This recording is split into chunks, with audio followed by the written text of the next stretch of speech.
Good day to you peeps and welcome to another weird, mythical, legendary creature speed paint thing.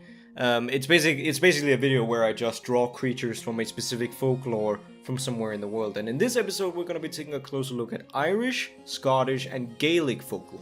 But there is one difference compared to the last Japanese video that I made, and that is just that I haven't drawn all the drawings yet. I've only drawn the first two, so I don't really have any commentary on how I drew the last two yet. But before we actually really get into this episode, then I would really like to give a shout out to Tale Foundry. It's an awesome channel that I found while researching some of these different topics and different creatures. And it's just such a cool channel that I think you should check out if you're interested in lore, history, or just storytelling in general. It's so interesting. You should give it a shot. And some of these creatures are even from their list, so. But anyway, let's get right into it. Usually I like saving the scariest creature for last, because then it's kind of like a build up in the video. But the scariest one on this list is definitely the Nuckelavee. I've been trying to find out how to actually pronounce a lot of these creatures, by the way, but there isn't really any documentation of how you do it, so I'm just gonna call it how it's spelled. But the Nuckelavee is scary because it is the depiction of Satan, and he looks very weird from what people have been describing. He's a man with a gigantic head and arms that can reach the ground. He's fused with a horse body, with a single eye that burned like fire. The creature also lacked skin and hair, and had pulsing blood visible in its veins. This creature was known for being a sea god, or a sea demon of some kind, because it would always rise from the ocean. And the only way to get rid of a Nuckelavee that was chasing you would be to cross a body of fresh water, because apparently that's like a reoccurring theme in Gaelic folklore, that sea creatures don't like fresh water. It was also almost like the Celtic folklore version of Voldemort, because it was such a feared creature, such a feared demon, that one wouldn't even say the name Nuckelavee without like praying afterwards. And for good reason, because this creature was thought to be the reason behind sickness, behind plague, and destruction of crops, which is also why it is known to hate the smell of burnt seaweed, which apparently was an old type of fertilizer. I thought the Nuckelavee was very interesting, because despite it being depicted as this prime evil of creature, then it wasn't as much of a widespread tale as a lot of the others on this list. The next one, for example, I am pretty sure you will recognize. And at number 2, we got the Dullahan, or should I say the Celtic version of the Headless Horseman. The Headless Horseman that most of us are accustomed with is actually a story from the Civil War in America about a man who got his head shot off. But the depictions of the Headless Horseman seem to be very heavily inspired by the Irish Celtic Dullahan. The Dullahan was a headless man riding a horse, or sometimes even riding a wagon pulled by 6 horses with fire burning from their nostrils like machinery. The carriage would be made of tombstones, coffins and bones, and he would hold his head high to see his next victim, as he had a terrible rotten smile showing pleasure in his work, fiery eyes, and a whip of human spine and a basin of blood.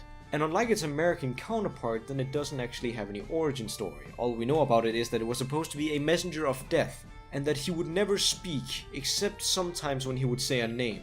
And as soon as he said a name, the person whose name it belonged to would fall over dead immediately. Having seen the Dullahan was also known to be a bad omen, that promised that you would go blind, because the Dullahan would come up and whip your eyes out with its human spine, or it would blind you permanently with its basin of blood. I decided to include the Dullahan on the list because it has made such a cultural impact on the world. I think pretty much everyone knows about the Headless Horseman and what they imagined he'd look like. But I also thought it was funny going back to the origins, going back to what the old Celtic people thought and what their actual depiction of this horrible ghost was. And at number 3 we got the Kelpie, or the horse siren. And I just realized there's a lot of horse-related stuff in Celtic mythology. The Kelpie is a little less commonly known than the Dullahan, but if you're interested in folklore, then it's very likely that you've heard about this creature before. But it's actually a little difficult to tell you and show you what it looks like, because almost every body of water in Scotland has a Kelpie tail attached to it.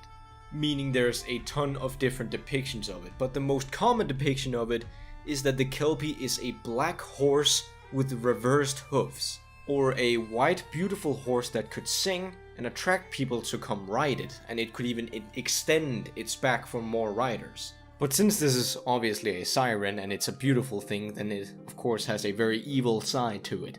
Because as soon as you jump up on the beautiful horse, then you won't be able to get off, and it will ride directly towards the nearest body of water and dive in with you on its back. And then it will morph and change into its true form, which is actually an underwater sea monster, and it will drown and eat you and whoever else is riding on it. One of the reasons that I also decided to keep this creature on the list is not only because it's extremely famous in the first place, but it's also been depicted as like a beautiful woman. A woman who would sit and sing and then attract people and pull them underwater with it. And therefore I believe that the Kelpie is also one of the first inspirations to the idea of the modern siren.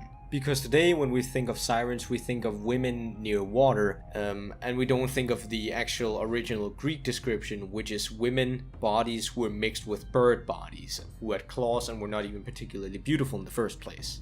So that just really goes to show how far-reaching an impact this kind of underrated Celtic folklore has had on the world. But anyways, that was all for this episode. I'm sorry that I didn't do 4 like I did in the last episode, but this is one of the videos that I'm recording in the duration of 2 days out of 20 videos. It's a mad process, but anyway, I just haven't had the time to first of all find and research, and second, draw a 4th creature. But I really do think that Celtic lore is really underrated compared to a lot of different lore around the world. It's not one of the first things you think about, and I think that's a real shame, because I would love to see some movies about it. I've seen enough movies about Greek mythology, I've seen enough movies based on Olympus and stuff like that. I want to see some good Celtic folklore, but then again, there isn't a whole lot documented. If you want to know more, then I once again recommend Tale Foundry, an amazing channel, and they even have a couple of videos based on Gaelic and Celtic mythology. So if you're interested in this video, then I absolutely recommend those guys. But anyways, thank you all so much for watching, and I'll catch you all in the next one. Peace.